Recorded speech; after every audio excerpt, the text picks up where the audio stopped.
Olá, povo de Deus. Bom, no vídeo de hoje vou dar continuidade ao estudo sobre a virgindade perpétua de Maria, né? Para quem não me conhece, meu nome é Felipe.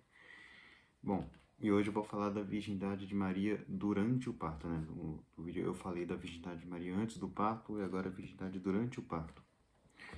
Bom, a primeira coisa que a gente precisa compreender é que se a virgindade antes do parto já foi um milagre, né? É natural que no parto também seja um milagre.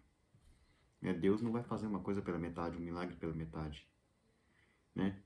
Ele não vai entrar no ventre de Maria sem tirar a virgindade dela, mas para sair ele tira a virgindade. Isso não faz sentido. Ele não faz um milagre para depois deixar uma lesão, um milagre para no final desse milagre ele terminar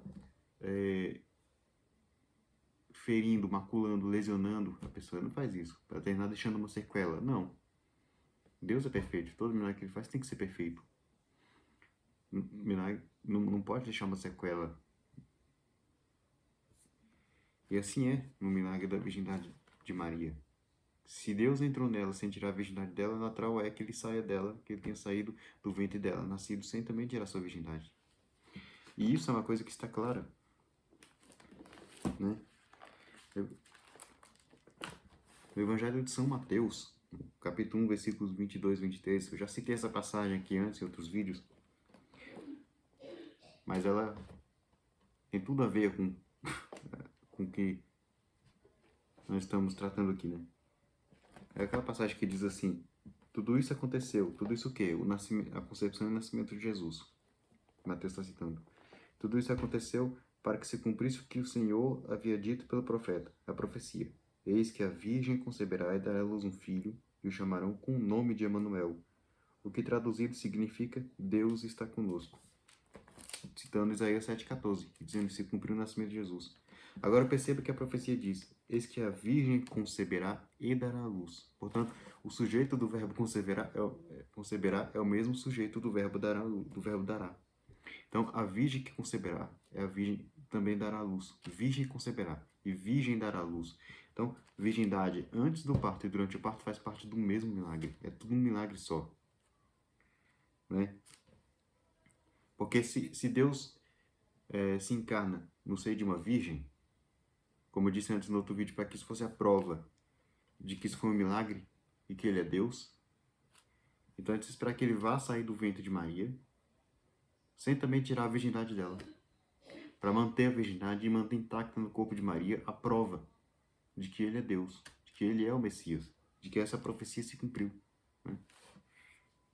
Então, Deus não quis tirar a virgindade de Maria. Tanto a virgindade antes do parto quanto durante o parto foi um milagre só. A virgem conceberá e dará à luz um filho. Essa foi a profecia. Virgem conceberá e a virgem dará à luz. Não foi só a virgem conceberá. A virgem conceberá e dará à luz. Concepção e parto. Tudo um milagre só. O mesmo Deus que entra no ventre de Maria sem tirar a virgindade dela, também sai de lá sem tirar a virgindade dela. Mas não é só esse texto. Há outros textos, né, que evidenciam essa questão do parto virginal. No Evangelho de São Lucas, capítulo 2, o evangelista ele nos dá uma evidência, né? Não é uma coisa explícita, mas ele nos dá uma evidência. Capítulo 2, versículo 7.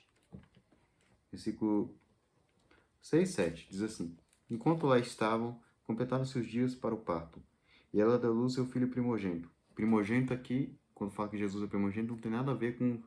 Não é para dizer que ele foi o primeiro de vários que nasceram, não. Primogênito para os judeus, para o povo hebreu, né? Era o primeiro filho que nascesse, independente de ter outro depois ou não, né?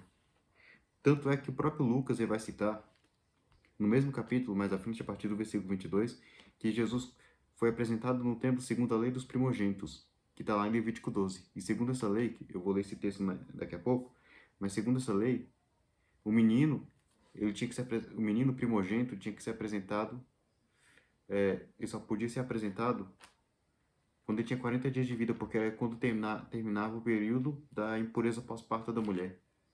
E a lei dizia que durante esse período de impureza, a mulher não podia ir no templo, então é só quando terminava. Então, Jesus, com 40 dias, ele foi apresentado no templo como primogênito. Ora, com 40 dias, com certeza, ele não tinha irmão mais novo, né? Ninguém tem irmão mais novo com 40 dias de vida. Então, Jesus, sendo unigênito, foi apresentado como primogênito. Então, o termo primogênito aqui não indica que nasceram outros depois, que é o primeiro de vários. Não, nada a ver. Outra prova interessante é que lá na carta aos Hebreus, capítulo 1, versículo 6, Jesus, que São João diz lá em João 3,16, que é o Filho unigênito do Pai, lá em Hebreus 1,6, o autor de Hebreus diz que esse mesmo Jesus era o primogênito de Deus. Ou seja, Deus tem outro filho legítimo, outro verdadeiro filho de Deus, além de Jesus Cristo? Outro filho que herdou a divindade, que tem divindade além de Jesus Cristo? Não. Nós somos filhos de Deus por adoção, não somos filhos legítimos. Não temos a divindade. Jesus Cristo tem a divindade, porque ele é Deus, mas não tem nenhum outro além dele. Ele é o único filho de Deus. No entanto, é chamado de primogênito. Então, primogênito, quando fala que Jesus é primogênito, tem nada a ver com não é para dizer que ele foi o primeiro de vários. Não, Lucas não quer dizer isso. Ele apenas quer informar o quê? Que ele foi o primeiro. Antes dele, nenhum outro. Simplesmente isso. Porque todo unigênito para um judeu daquela época, para o povo daquela época, para os povos antigos, todo unigênito é primogênito. Mas nem todo primogênito é unigênito. Todo unigênito é primogênito. Então você tem o grupo dos primogênitos e o conjunto de todos os primogênitos. Dentro desse conjunto dos primogênitos, você tem um subconjunto que é o conjunto dos unigênitos. Ou seja, essa é a ideia. Todo unigênito é um primogênito.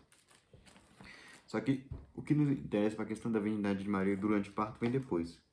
Finalzinho do versículo que vai dizer, né? Deu o seu filho primogênito, envolveu com faixas e reclinou numa manjedoura, porque não havia um lugar para eles na sala. Veja, algumas traduções vai trazer que ele foi reclinado no presépio e tudo mais, mas não faz diferença. A manjedoura que era o coxo onde dava com os animais. O presépio seria uma alusão ao estábulo, mas enfim, o estábulo. Mas o fato é que Maria, diz aqui que Maria deu à luz a Jesus, um envolveu em faixas e o deitou no manjedouro, ou seja, ela deu assistência e cuidou do menino logo depois que nasceu. Ora, toda mulher que é mãe que já deu à luz sabe disso, que a mulher quando dá à luz, a mulher faz muito esforço para dar à luz, tipo, né? De modo que ela fica fragilizada, assim, totalmente esgotada depois do parto. Ou seja, se fosse uma mulher normal, um parto normal, com dores, né? Com rompimento do ímen, porque no caso que Maria era virgem, mas tivesse rompimento do ímen, fosse um parto como qualquer outro, Maria teria ficado totalmente esgotada e não teria dado conta de fazer o que ela fez. Se ela deu conta de fazer o que ela fez, isso aqui evidencia um parto sem dores. Um parto sem sofrimento, sem lesão, sem rompimento de ímen. Mas não é só esse texto. Vou voltar lá para o Antigo Testamento, o profeta Isaías. Há um outro texto muito interessante, uma profecia, que fala de um parto sem dores. No último capítulo do profeta Isaías, capítulo 66, versículo 67, perdão, versículo 7, não tem nem 67. Isaías 66, versículo 7, o profeta diz o seguinte: Antes de sentir as dores de parto, ela deu à luz. Antes de sobrevirem as contrações, ela pôs no mundo um menino. Uma profecia que fala de parto sem dor, tá? Ah, mas alguém pode dizer, não, mas aqui tá falando do tempo pretérito, então não é uma profecia, tá falando de uma coisa que aconteceu antes. Olha, quem já leu, se você ler o texto, todo o livro de Isaías, você vai ver que existem profecias no livro do profeta Isaías, textos proféticos fazem referência a Jesus Cristo, mas que estão no tempo pretérito. Um deles é a profecia de Isaías 9:5, que fala da vinda do nascimento de Jesus. Só que diz que está no pretérito, porque um menino nos nasceu. Está no pretérito, mas se refere a Jesus Cristo. Você pega Isaías 53. Pega o capítulo 53 do profeta Isaías, é o texto lá do servo sofredor. Cara, se você ler aquilo tudo, é a paixão, morte e ressurreição de Nosso Senhor. Fala é a paixão, morte e ressurreição de Jesus. Só que o texto está todo no passado. É um texto no pretérito falando da paixão de Jesus, de uma coisa que aconteceu depois. Então, o fato de isso aqui estar no passado não quer dizer que não seja uma profecia. E não é? Santo Irineu de Lyon, ele nasceu no ano 130 e morreu no ano 202. Ele foi discípulo de São Policarpo, que por sua vez foi discípulo de São João, evangelista, um apóstolo. E ele escreveu uma obra chamada Demonstração da Pregação Apostólica. E nessa obra, no capítulo 54, ele diz que essa profecia se cumpre. Isso aqui se cumpre no nascimento de Jesus. Santo Irineu leu isso aqui e viu aqui uma profecia sobre o nascimento de Jesus. Ele diz assim, demonstração da pregação apostólica, capítulo 54. Eis porque é chamado Salvador. Está falando de Jesus, né? Emanuel se traduz por Deus conosco, ou como expressão de bom desejo formulado pelo profeta. Deus está conosco. Desse modo, ele é a interpretação e a revelação da boa nova. Por isso disse, eis que a virgem conceberá e dará à luz um filho. É ele que, sendo Deus, tem o destino de estar conosco. É ao mesmo tempo maravilhado por tal acontecimento. Isaías anunciou o que acontecerá, ou seja, que Deus estará conosco. E também, com relação ao seu nascimento, o mesmo profeta diz em outra passagem. Aqui ele cita, Isaías 66:7. Antes de sentir as dores do parto, ela deu à luz. Antes de lhe sobrevirem as contrações, ela pôs no mundo o menino, proclamando assim o caráter inesperado e paradoxal do nascimento da Virgem. O nascimento, o mesmo profeta repetiu, porque um menino nos nasceu, um filho nos foi dado. E ele recebeu poder sobre seus ombros, e lhe foi dado este nome, Conselheiro Maravilhoso, Deus Forte, Pai Eterno, Príncipe da Paz. Né? Citando Isaías 9:5. Veja que ele identificou nesta profecia, Isaías 66:7, o nascimento de Jesus. Mas tem alguma evidência no próprio texto que se refere ao nascimento de Jesus? Sim. A gente continua lendo alguns versículos adiante, a gente vai ver isso. Veja, eu li o 7, vamos ler a partir do 8, né?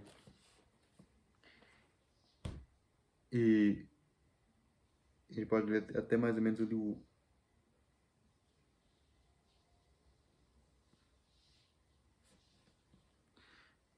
acho que até o 11. Veja. Quem já ouviu tal coisa? Quem já ouviu acontecimento semelhante? Por acaso uma terra pode nascer em um dia? Pode uma nação ser gerada de uma só vez? Pois Sião, que assim que sentiu as dores de parto, ela deu à luz seus filhos. Aqui já começa a primeira coisa, né? Quem já viu tal coisa? Quem já viu acontecimento semelhante? Então, o questionamento. Quem já viu alguma coisa parecida? Ou seja, indicando que isso que fala, isso aqui está se referindo ao quê? O que foi dito no versículo 7, o que foi dito anteriormente. Ou seja, mas aqui ou seja, esse questionamento indica que o que fala no versículo 7 é uma coisa que seria um evento único na história. Né? É claro que aqui o versículo, esse texto, essa profecia, claro, num primeiro momento se refere a Jerusalém, mas dá pra gente ver uma analogia, uma aplicação ao nascimento de Jesus, né? Porque, primeiro, como eu já disse, o versículo 8 indica que um evento único. O nascimento de Jesus foi um evento único na história da humanidade. Uma virgem concebeu, uma virgem dá à luz um filho. Isso é uma coisa única. Nunca isso aconteceu antes. Uma virgem que deu à luz e continuou virgem. Que deu à luz sendo virgem. Uma mulher virgem que concebeu virgem e deu à luz sem sêmen. Concebeu sem espermatozoide e deu à luz. Isso é uma coisa única. Nunca antes na história isso aconteceu. Então o nascimento de Jesus, sim, foi um evento único. Único em toda a história. Versículo 9. Por acaso, eu que abro o seio não farei nascer? Diz Yahvé, sou eu que faço nascer. Impedirei de dar à luz, diz o teu Deus. 10. Alegrai-vos com Jerusalém. Exultai nela todos os que a amais. Regozijai-vos com ela, todos os que por ela estáveis de luto. Alegrai-vos com Jerusalém. O texto diz, alegrai-vos com Jerusalém pelo quê? Porque pelo parto sem dores. Né? E continua no versículo 7. Evangelho de São Lucas, no capítulo 2, no versículo 13, 14. Veja o que diz. E de repente juntou-se ao anjo uma... 13 não, perdão, versículo 10 até o 14. O anjo, porém, disse-lhes, o anjo dizendo aos pastores, não temais, eis que vos anuncio uma grande alegria, que será para todo o povo. Nasceu-vos hoje um Salvador, que é o Cristo Senhor, na cidade de Davi. Isto vos servirá de sinal, e encontrareis um recém-nascido, envolto em faixas, deitado numa manjedoura. E de repente, juntou-se ao anjo uma multidão do exército celeste a louvar a Deus, dizendo, glória a Deus no mais alto dos céus, e paz na terra aos homens que ele ama. Quando Jesus nasce, o anjo aparece para os pastores e diz que a notícia do nascimento de Jesus seria alegria para todo o povo. E os anjos glorificam a Deus pelo acontecido. Aqui fala, alegrai-vos com Jerusalém. E o anjo diz que o nascimento de Jesus é alegria. Então, Ou seja, esse alegrar-se por quê? Porque esse evento que está falando, esse nascimento, esse parto sem dores, é motivo de alegria. Assim como o nascimento de Jesus foi motivo de alegria. Outra coisa que se encaixa, né? Versículo 11, pois sereis amamentados e saciados pelo seu seio consolador. Pois, pois sugareis e vos deleitareis no seu seio, no seu peito fecundo. Agora, versículo 12, vou até o 12. Versículo 12 tem mais outros dois pontos interessantes. O seguinte, versículo 12. Com efeito, assim diz Yahvé, eis que trarei a paz como um rio. Trarei a paz como um rio. Lembra da profecia de Isaías 9? Inclusive, Santo Irineu citou no texto que eu li. Eu vou ler aqui de novo, aqui na Bíblia. Isaías capítulo 9, que fala sobre o nascimento de Jesus. Porque um menino nos nasceu, um filho nos foi dado, e ele recebeu o poder sobre seus ombros. Ele foi dado este nome, Conselheiro Maravilhoso, Deus Forte, Pai para sempre, Príncipe da Paz. A profecia está no passado, mas a profecia do nascimento de Jesus. Claro, porque que mais, né? Tem poder sobre seus ombros e é Deus forte. Que menino tem poder sobre seus ombros e é Deus forte, senão Jesus Cristo. Então aqui é Jesus que fala de Jesus Cristo que nasceu. Só que perceba, o texto diz que ele também seria Príncipe da Paz, foi dado este nome. Aí vai, Conselheiro Admirável, Conselheiro Maravilhoso, Deus Forte, Pai para sempre. E último, Príncipe da Paz. Então a profecia fala que quando nasceu Jesus, nasceu o Príncipe da Paz. E aqui em Isaías 66 está dizendo, Deus falando, eis que trarei a paz como um rio. Jesus é o Príncipe da Paz. A profecia diz que Deus, Yahvé é Deus, né? Diz aqui, trarei a paz nesse evento. Com esse nascimento vem para trazer a paz. E Jesus é o príncipe da paz. Em seguida, e a glória das nações como uma torrente transbordante. Sereis amamentados, sereis carregados sobre as ancas e acariciados sobre os joelhos. Eis que trarei a paz como rio e a glória das nações. Lembra que os anjos glorificam a Deus pelo nascimento de Jesus. E não é só isso. São João, no prólogo do evangelho dele. João capítulo 1, versículo 14. Ele tem uma coisa muito interessante. Ele mostra como também isso aqui se encaixa com o nascimento de Jesus. João 14, ele vai dizer, e o verbo, quem é o verbo? Jesus Cristo. E o verbo se fez carne e habitou entre nós. Está falando do nascimento de Jesus. E nós vimos a sua glória. Vimos o quê? A sua glória. Glória que ele tem junto ao Pai, como Filho único, cheio de graça e de verdade. Então João fala que a encarnação do verbo, na encarnação do verbo, quando Jesus se encarna no ventre de Maria, nasce e vem habitar entre nós, a glória de Deus se manifesta. Como Deus disse que traria a sua glória, e ele trouxe a sua glória quando ele nasceu como homem. Então dá para ver que esse texto se encaixa, essa profecia se encaixa perfeitamente com o nascimento de Jesus. E diz, né, a profecia diz, antes de sentir as dores do parto ela deu à luz, antes de lhe sobrevirem as contrações ela pôs no mundo o menino. Então, sim, isso aqui se refere a Maria, pode se aplicar, se refere ao nascimento de Jesus. Maria deu à luz sem sentir dores, e um parto sem dores quer dizer um parto sem lesão, sem sofrimento, sem rompimento do ímen. Foi um parto virginal, miraculoso. E não é esse o único texto. Eu falei, né, sobre a questão da purificação pós-parto de Maria. Eu vou entrar nesse assunto, porque Lucas vai dizer. Lucas capítulo 2, versículo 22 até o 24. Quando se completaram os dias para a purificação deles, esses dias a gente vai ver lá em Levítico, segundo a lei de Moisés, levaram-no a Jerusalém a fim de apresentá-lo ao Senhor, conforme está escrito na lei do Senhor. Todo macho que abre o útero será consagrado ao Senhor. Né? Ou seja, para apresentar ao Senhor, segundo essa lei, todo macho que abre o útero, macho que abre o útero é o quê? O primogênito. Tanto que em outras traduções vai estar primogênito. Né? E aqui está citando Êxodo 13, 2, né?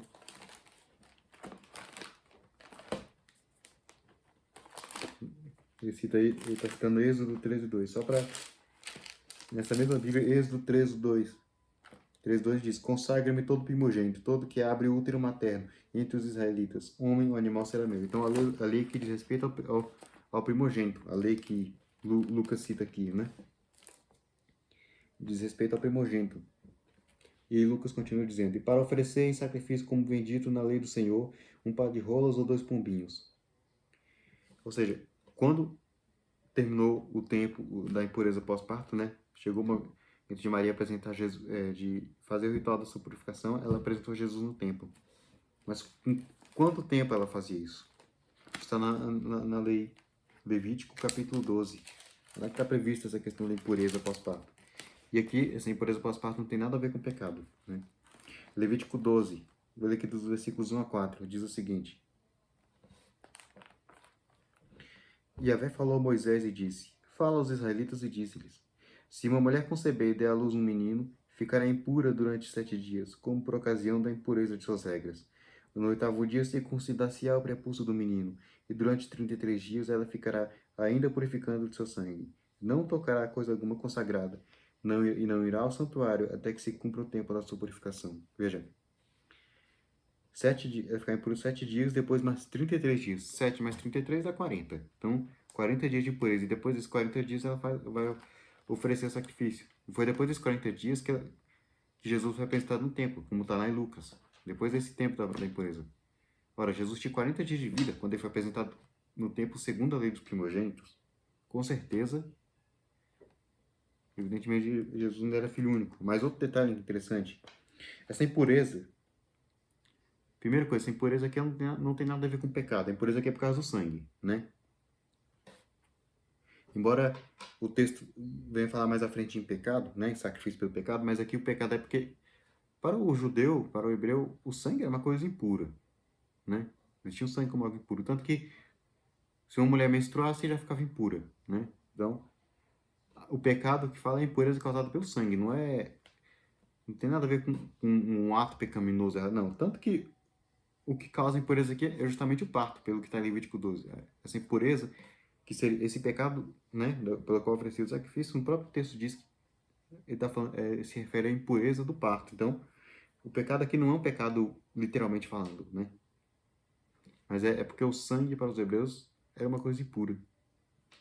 Só que, mesmo assim, o texto, essa lei aqui, ele dá um detalhe que nos permite inferir que Maria não precisou cumprir isso aqui. Quer dizer, ela não precisava, cumpriu sem precisar. Porque ele diz o seguinte: quando a mulher estiver durante o período de impureza, ele vai dizer, Levítico 12:4, não tocará coisa alguma consagrada. Não pode tocar nada consagrado. Nada, nada, nada. Ora, e Jesus foi consagrado. E Maria tocou alguma coisa consagrada? Tocou.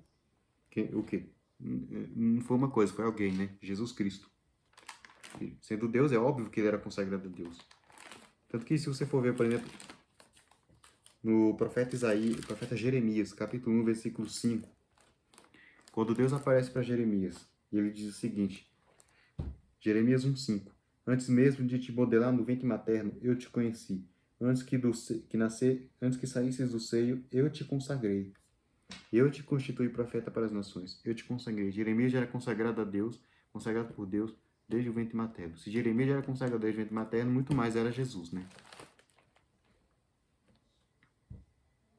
E o anjo, e para confirmar ainda mais isso, o anjo, quando ele anuncia Maria, em Lucas 1:35, ele diz, o anjo lhe respondeu, o Espírito Santo virá sobre ti, e o poder do Altíssimo vai te cobrir com a sua sombra. Por isso, o santo que nascer de ti, que nascer, será chamado Filho de Deus. O santo. Então o anjo está falando, ele vai ser santo. Santo, ou seja, o santo é consagrado. O consagrado é aquele que foi santificado. Então, o anjo já chama Jesus de santo desde antes de ele ser concebido. Ou seja, Jesus foi concebido já santificado no ventre de sua mãe. Na verdade, ele não foi santificado. Porque ele é a santidade. Ele é o santo do santo. Ele é a santidade por excelência. Então, totalmente santo, consagrado a Deus. Ora, se Maria realmente tivesse ficado impura no parto, ela não poderia ter tocado no filho dela. Ela não poderia ter envolvido Jesus em panos e deitado na manjedoura como ela fez, como diz em Lucas 2:7. Porque com certeza Maria tocou em Jesus para fazer isso, porque ela não tinha como fazer sem encostar em Jesus. Se ela encostou, então ela encostou numa coisa santa, numa coisa consagrada. E se ela encostou, é porque ela não estava impura. Ela cumpriu a lei para evitar escândalo entre os judeus. Para não escandalizar ninguém. Pela mesma razão que, do mesmo jeito que Jesus foi batizado sem precisar. Recebeu o batismo de João, que era um batismo para arrependimento sem precisar. Né? Jesus pagou um imposto sem precisar. Porque Jesus era Deus. Ele não precisava pagar imposto, mas ele pagou. Não é? Ou seja, Jesus, do jeito que Paulo diz em Gálatas 4, versículo 4 e 5, Jesus veio submetido à lei, ele se submeteu à lei sem precisar, ela também não precisava, mas cumpriu para evitar escândalo. Ou seja, então se ela não enquadrou naquela lei da impureza, e a lei, a gente viu lá no texto levítico, a lei da impureza era por quê? Por causa do sangue. Porque toda mulher, quando dá luz, sangra. Tanto que a criança nasce suja de sangue, então a mulher sangra. A impureza se deu por causa do sangue. Se Maria não estava impura naquele momento, é porque não houve sangramento. Se não houve sangramento, é porque não houve lesão, não houve sofrimento, não houve rompimento do ímã. Foi um parto virginal. Né? Além disso, no Evangelho de São Mateus, o texto que é interessante citar para esse estudo, no final do Evangelho de São Mateus, quando, no capítulo 28, versículo, eu vou ler aqui do 1 até o 6, é a ressurreição de Jesus, né? Após o sábado, ao raiar do primeiro dia da semana, Maria Madalena e a outra Maria, né, Maria, mãe de Tiago e José, vieram ver o sepulcro. E eis que houve um grande terremoto, pois o anjo do Senhor, descendo do céu, aproximando-se, removeu a pedra e sentou-se sobre ela. Então, até o anjo descer, antes do anjo descer, quando as mulheres chegaram, pouco antes do anjo descer, a pedra ainda não tinha sido removida. O anjo removeu a pedra. Agora veja.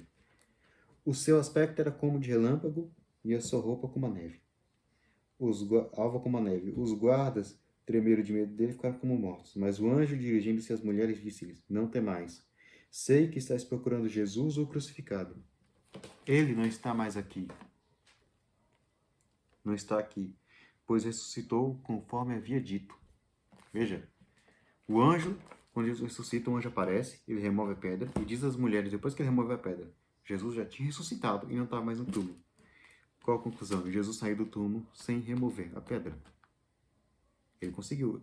Olha, se Jesus conseguir, sendo Deus, se ele conseguiu, foi capaz de sair do túmulo sem precisar remover a pedra, eu acho que ele, com certeza ele é capaz de também nascer, sair do ventre da mãe dele sem tirar a virgindade.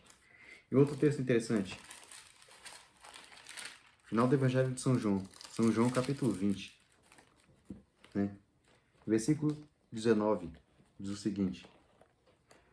À tarde desse mesmo dia, o primeiro da semana, estando fechadas as portas onde se achavam os discípulos, por medo dos judeus, Jesus veio e, pondo-se no meio deles, lhes disse: A paz esteja convosco. E Jesus entrou no cenáculo, estando as portas fechadas. Veja, Jesus veio, o texto não diz que Jesus simplesmente apareceu, ele veio e se pôs no meio dele. Então ele entrou no cenáculo, as portas estavam fechadas. Ele estava com medo dos judeus, então eles mantinham as portas fechadas. Né? Ele não diz que alguém abriu a porta, não, as portas estavam fechadas. Né? A mesma coisa vai dizer mais assim, adiante, no versículo 26, São João 20, 26.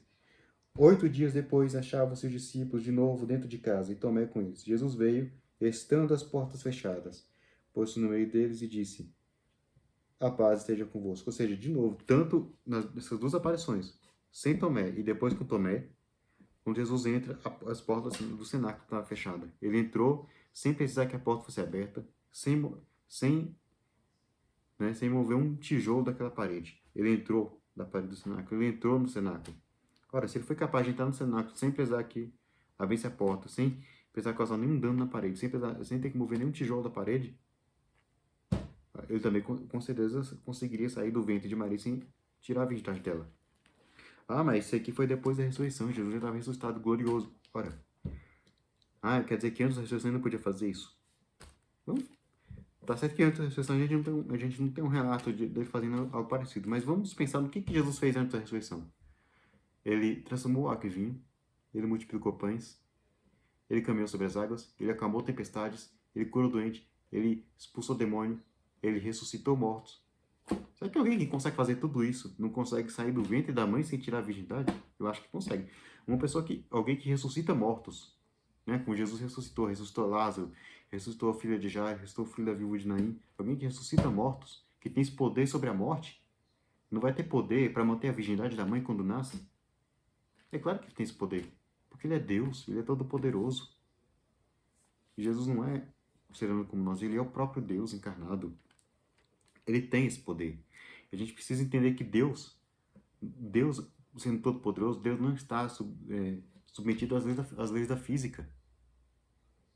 Deus não se limita às leis da física. Então aquela lei da física que fala que dois corpos não ocupam o mesmo lugar no espaço ao mesmo tempo, aquilo não se aplica para Deus.